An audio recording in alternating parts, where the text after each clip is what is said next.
administration working under the idea that past administrations were too permissive?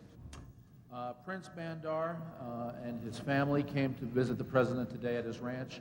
It was both a social visit as well as a business visit. The two met privately along with Dr. Rice for a little bit over an hour, and then the family stayed and they had lunch, and the president just now finished a tour of the ranch with Prince Bandar and his family.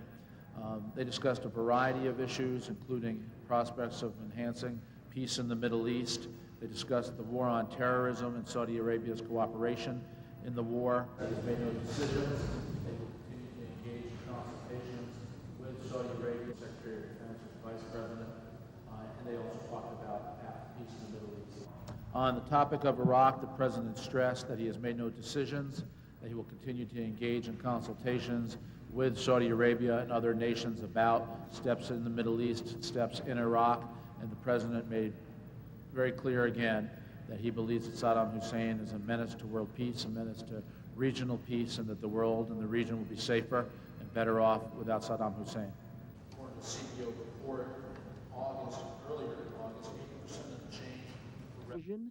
That we would go after terrorists where they exist, we would go after havens. The voices of concern about what Adolf Hitler was doing were very few.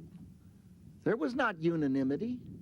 There were all kinds of diplomats running around holding meetings with him. There were people saying, "Don't do anything.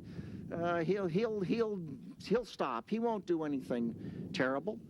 And as they occupied one country after another country after another country, it wasn't until each country was attacked that they stopped and said, well, maybe Winston Churchill was right. Maybe that lone voice expressing concern about what was taking place was the right voice. Question. There were all kinds of diplomats running around holding meetings with him.